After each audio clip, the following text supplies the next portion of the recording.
Last video में हम लोग 2022 के क्वेश्चन देख रहे थे। 2022 का पेपर में सारे 3 स्टेटमेंट क्वेश्चन हमने देखा था 63 तक में, तो हम लोग उसको आगे कंटिन्यू करेंगे।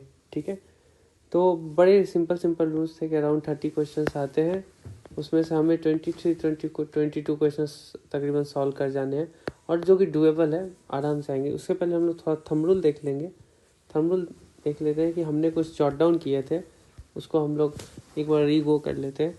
जैसे कि हमने देखा था कि ऑल 1 2 3 वाले में ऑल नहीं लाना है। ठीक है, साइंस एंड टेक का जब तक ना हो, साइंस का ना हो, उस तरह से। फिर हमने सेकेंड में देखा था कि ज़्यादातर जेनरिक होते हैं, 3 में से 2 जेनरिक होगा, एक फैक्ट बेस्ड होगा, उसको हटाना है, उसको आइडेंटिफाई करना है।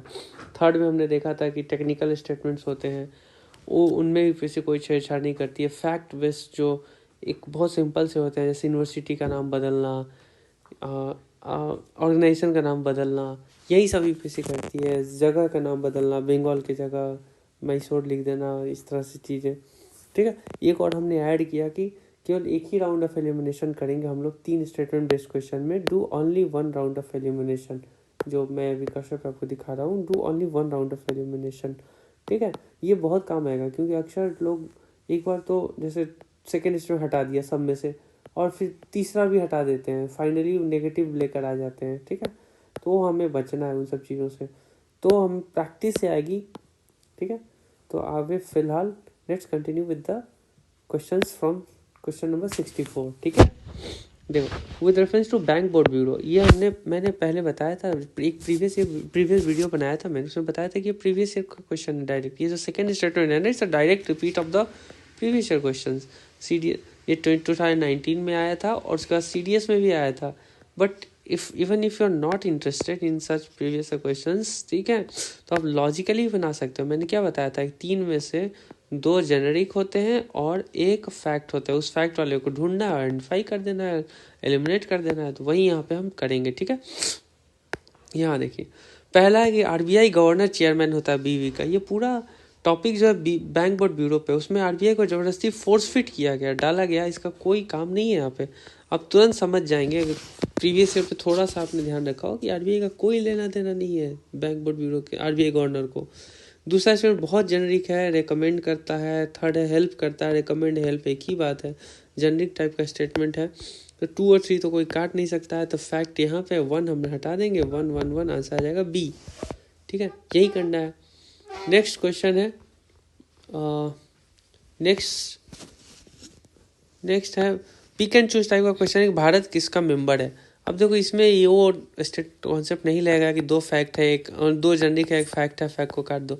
ये है कि कौन है कौन नहीं है, 3 चीज़ों में से देखे, तो यहाँ पे नॉलेज ही लगाना होगा। नॉलेज से हम करेंगे इंडिया किसका मेंबर है। तो जैसा कि हम प्रीवियस क्वेश्चन में हमने देखा है, SCO पूछ चुके हैं, वो 2017 में भी पूछा, 2019 में पूछा, SCO पर क्वेश्चन रिपीट होता रहता है। तो ये हमें पता होना चाहिए कि इंडिया इसका मेंबर है। यस, AIIB पे क्वेश्चन आ चुका है, 2015 का क्वेश्चन है ये AIIB का। उसके बाद भी पूछ चुके हैं, 2019 का जो पहला क्वेश्चन था वो भी AIIB पर था। ठीक है, तो उससे भी हम पता कर सकते हैं कि इंडिया इसका मेंबर था। यानी 1 और 3 तो प्रीवियस ईयर में बता रखे हैं, और आंसर ऑल 1 और 3 ओनली है, नहीं तो आंसर हो गया D। Even if you don't know MTCR, you get to the right answer. ठीक है, तो ये नॉलेज बेस्ड था। Previous year question is the king, PYQ is the king. Anyway, next हम देखते हैं कौन सा हम ट्रिक से सॉल्व करने जा रहे हैं अपने लॉजिक से। 69 नंबर क्वेश्चन बोल रहा है कि NFT के बारे में बताइए। NFT के बारे में अब देखो, दे इनेबल बहुत पॉजिटिव स्टेटमेंट है। Next, they are unique cryptographic tokens exist on a platform, बहुत पॉजिटिव है और बहुत हाईली ये टेक्निकल है। ये एग्जामिनर कभी छेड़छाड़ नहीं करेगा, as it is copy paste कर देगा जहाँ से भी उसका सोर्स है। तो सेकेंड भी सही हो गया। थर्ड लिखा, they can be traded, they can be use as medium, सही बात है। तो आंसर हो जाएगा ऑल। सिंपल, बहुत ईजी है, +2 नंबर आ गए। नेक्स्ट क्वेश्चन हम देखते हैं। नेक्स्ट क्वेश्चन इज 76 थोड़ा डिफिकल्ट है। यूनाइटेड नेशंस क्रेडेंशियल कमेटी, अचानक से बाउंसर टाइप का रहता है एग्जाम में कि क्रेडेंशियल कमेटी क्या आ गई, पर ठीक है, होल्ड करेंगे, पेशेंस रखेंगे, आगे रीड करेंगे।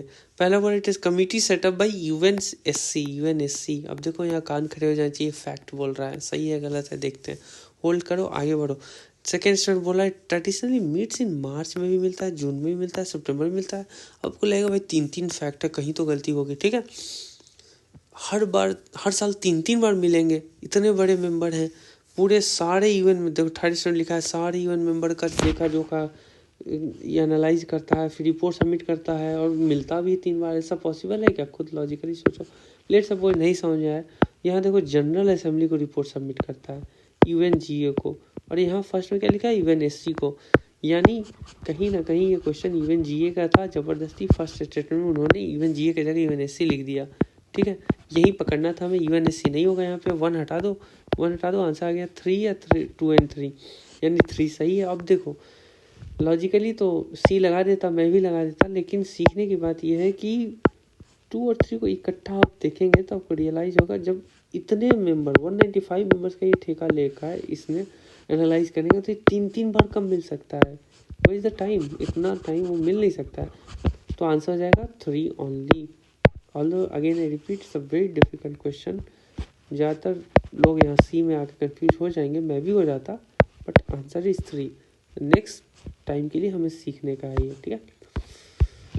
ठीक है, हम लोग आगे जाते हैं। Next question is 78। Again UNGA का क्वेश्चन है, आसान क्वेश्चन है। देखो यूएनजीए यहाँ भी लिखा हुआ है, यूएनजीए यहाँ भी मेंशन है, यूएनजीए यहाँ भी मेंशन है। यहाँ कैन, यहाँ लिखा है कैन सीक ऑब्जर्व स्टेटस, यहाँ लिखा है कैन मेंटेन। सही बात है, इसमें कुछ काट ही नहीं सकते, ऑल लगा दो, आगे बढ़ो।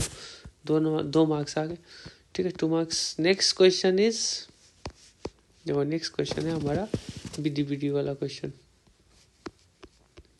ये बीडीबीडी एक्चुअली मैंने प्रीवियस वीडियो में भी सॉल्व किया, बताया है कि दडाब रिफ्यूजी केन्या में था, ये सही बात है, और ये प्रीवियस ईयर में उन्होंने पूछा था, यही मैंने बताया था। लेट सपोज आपको ये नहीं भी पता हो, ठीक है, तो भी ये कैसे बन सकता है, ये नहीं पता हो तो भी देखो बीडीबीडी 3 स्टेटमेंट है, बीडीबीडी लिखा है कि केन्या में हो सकता है, यहाँ घाना हो, कुछ भी हो सकता है ना, यहाँ बहुत चेंज करने के स्कोप है ना इस बदलने में, तो इस पर कभी ट्रस्ट मत करो, ठीक है। अब देखो सेकेंड स्टेटमेंट, देखो सम पीपल हु, बहुत सिंपल है, सेफ साइड में, सम पीपल हु फ्लेक्ट फ्रॉम सेफ साइड में, 2 और 3 होने का बहुत चांस है, 1 गलत होगा, आंसर ऑल है ही नहीं, तो 2 और 3 इकट्ठा है, दोनों सम लगा दो। और ये दडाब केन्या में प्रीवियस ईयर में भी था, अगर आपने पढ़ा हो तो, और it will reinforce your confidence to mark C, ठीक है, यही हमें यहाँ करना है, ठीक है, आंसर हो जाएगा सी। नेक्स्ट क्वेश्चन इज 85 अनक्लोज का क्वेश्चन है, थोड़ा डिफिकल्ट क्वेश्चन है, बट ये बहुत रिपीटेटिव क्वेश्चन है, हमारे एनसीईआरटी में लिखा हुआ है, ठीक है। और मैंने बताया था कि यूपीएससी का एग्जामिनर कभी भी टेक्निकल बड़े स्टेटमेंट टेक्निकल होते हैं, उनमें ज़्यादा छेड़खानी नहीं करता है, कॉपी करता है जीटी। देखो ये आप पढ़ेंगे तो लिखा हुआ है 12 नॉटिकल में एक्सीड नहीं करेगा, बहुत स्टैंडर्ड स्टेटमेंट है। EZ 200 नॉटिकल माइल्स को एक्सीड नहीं करेगा, अगेन एनसीईआरटी में बहुत स्टैंडर्ड स्टेटमेंट है, इसमें यूपीएससी एग्जामिनर कोई छेड़खानी नहीं करेगा इतने बड़े स्टेटमेंट में, ठीक है। इन्होंने स्टैंडर्ड कॉपी पेस्टेड स्टेटमेंट है, तो 1 और 3 दोनों सही है, ये हटा दो, ये हटा दो।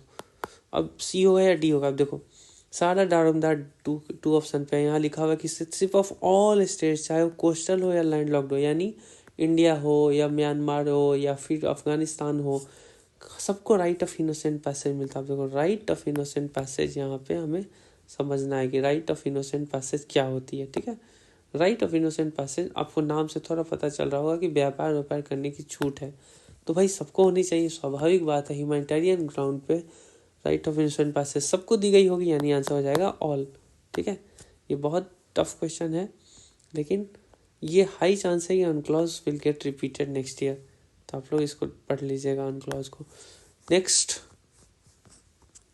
क्वेश्चन इज, देखो वाइल्ड लाइफ के बारे में 2020 में पूछा था कि फीमेल एलिफेंट लीडर होती है, क्या होती है, जेस्टेशन पीरियड लार्ज होता है, तो अगेन फिर पूछा इन्होंने, वही बड़े स्टेटमेंट है, 3 स्टेटमेंट, 2 फैक्ट होगा, एक सॉरी 2 जेनरिक होगा, एक फैक्ट होगा, फैक्ट को हटाना है, फैक्ट को पहले पकड़ना है, आइडेंटिफाई करना है। अब देखो पहले स्टेटमेंट लिखा है wild sole property of government, अब यहाँ आपको लगेगी क्या सोल के ओनली कान काट दे, सोल के कान काट दे, नहीं, देखो वाइल्ड एनिमल किसकी प्रॉपर्टी है, हमारी आपकी तो है नहीं, कोई जिम्मेदारी तो लेता नहीं है, प्रॉपर्टी किसकी होगी, गवर्नमेंट की होगी। अब वो सेंट्रल गवर्नमेंट भी हो सकती है, स्टेट गवर्नमेंट भी हो सकती है, बट मेंशन तो किया नहीं है सेंट्रल स्टेट। तो ये बात यहाँ सही है, आप खुद देखिए जो गली के कुत्ते होते हैं, ठीक है, या फिर गाय होती है, वो किसकी किसकी प्रॉपर्टी है, आपकी हमारी तो है नहीं किसी की, तो सरकार की ही हो गई। तो yes it's a sole property of government, ये सही बात है। थर्ड स्टेटमेंट आप देखेंगे तो आप पता चलेगा कि apprehension is a sufficient ground, मतलब आपको बस लग रहा है कि ये खतरा है इस जानवर से, कुत्ते से, तो कुत्ते को अब मारने का अधिकार मिल गया आपको, इम्पॉसिबल, नहीं, गलत है। तो थर्ड हटा दो, थर्ड हटा दो, आंसर आएगा 2 2 यानी सेम है, कॉमन है, तो आंसर क्या लगाएंगे 1 और 2, ठीक है। मैंने और भी आपको बताया था कि 1 राउंड ऑफ एलिमिनेशन ही करिए, डू ओनली 1 राउंड, अगर नहीं भी आती है तो ओनली 1 राउंड ऑफ एलिमिनेशन करिए, और यहाँ पे इस तरह से आपको बचा लेगा ये तरीका।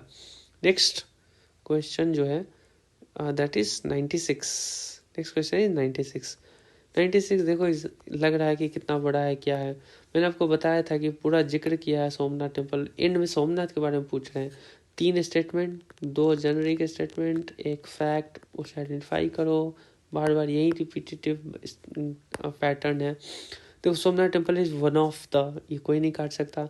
और description of Somnath temple is given में अलबरूनी, बहुत लोग इसको फैक्ट समझ के काट देंगे, अलबरूनी नहीं, no no no, Alberuni fact यहाँ नहीं है, अलबरूनी यहाँ बता रहे हैं कि अलबरूनी ने बहुत सारा डिस्क्राइब किया, सोमनाथ टेम्पल भी कहीं ना कहीं कर दिया होगा। 2019 में उन्होंने पूछा था तानसेन के बारे में कि Tansen invented many new ragas, he road about many Hindu God deity, लिखा होगा, मतलब उन्होंने नए नए राग बनाए होंगे, उसी तरह अलबरूनी ने लिख दिया होगा, ठीक है। तो सेफ साइड में यस सही है, दोनों सही है, ठीक है। तो यहाँ पे अलबरूनी वाली बात सही है। तो फैक्ट कहाँ है, फैक्ट थर्ड में है, उसने प्रेसिडेंट राजेंद्र प्रसाद की जगह प्रेसिडेंट राधा कृष्णन लिख दिया, तो हमें पकड़ना है, स्मार्टली हमें पकड़ लेना है। थर्ड गलत है, आंसर आएगा 1 और 2। वेरी गुड क्वेश्चन, एकदम टिपिकल आपको +2 मार्क्स दिलाने वाला क्वेश्चन, आपको यही समझना है। नेक्स्ट हम देखते हैं कौन सा है, 98 देखो किसके बारे में, ये नैनो पार्टिकल बोला है कि other than those made by nano particle do not exist in nature, इतना हार्ड एक्सट्रीम स्टेटमेंट, हटाओ इसे, 1 हटाओ 1 हटाओ, ठीक है। अब 3 और 2 यानी 3 तो कॉमन है, अब 2 लगाएं या ना लगाएं, देखो nano particle of some metallic oxide are used in some cosmetics, बिल्कुल सही, कोई नहीं काट सकता, answer D, so simple, 2 number ऐसे ही मिल गए, ठीक है। नेक्स्ट लास्ट क्वेश्चन है आज का इस 2022 के पेपर का, जो हम 3 स्टूडेंट हम लोग कर चुके हैं, डीएनए बार कोडिंग। अब देखो इसमें बहुत अच्छे कॉन्सेप्ट है, एक कॉन्सेप्ट है एटिमोलॉजी का, एटिमोलॉजी जो होती है it's a study of words, how words are made, how words are pronounce, ठीक है, उस उनके अराउंड एटिमोलॉजी होती है, ठीक है। तो उसमें हम जान सकते हैं कि देखो बार कोडिंग नाम से मिलता जुलता लग रहा है कि बार कोड करना, कुछ आइडेंटिफाई करना, कुछ डिस्टिंग्विश करना, है ना, कोड लगा देना कि ये कोड वर्ड है। जैसे 2 स्टूडेंट है सेम नाम के, तो उनके सरनेम अलग कर देना, उनके नंबर 1 नंबर 2 कर देना, सीता 1 सीता 2, ठीक है, लाइक दैट, ठीक है। तो बार कोडिंग वही होती है। अब सोचो बार कोडिंग से मिलता जुलता वर्ब कौन है, डिस्टिंग्विश, आइडेंटिफाई, दोनों मिलता जुलता है, बट एसेस मिलता है क्या, नहीं नहीं मिलता है। तो सिंपल इस ऑड एंड आउट से भी हम पता कर सकते हैं मिलता जुलता वर्ड है डिस्टिंग्विश, आइडेंटिफाई, यानी 2 और 3 मिलता है, 1 नहीं मिलता है, 1 हटा दो, आंसर जाएगा डी। कितने स्मार्टली हम 2 नंबर ला सकते थे, ठीक है, यही सीखना है हमें यहाँ पे, ठीक है। तो हमने लगभग ओवरऑल इन तीनों वीडियोस में 2022 के लगभग 3 स्टेटमेंट्स वाले क्वेश्चन कर डाले, लगभग 26 से 27 28 अप्रॉक्स 30 क्वेश्चन किए होंगे हमने। उसमें से देखो 22-23 क्वेश्चन हम सही इजीली कर सकते हैं, एनी डे कर सकते हैं, सिंपल लॉजिक से। 4 5 6 गलत होंगे, होने दो, बट ये 22 तो सही होने ही चाहिए, एंड दैट इज डूएबल, आप सब कर सकते हैं, ठीक है। ओके, इसको यहीं पे रहने देते हैं, और नेक्स्ट वीडियो में हम आगे सिंगल स्टेटमेंट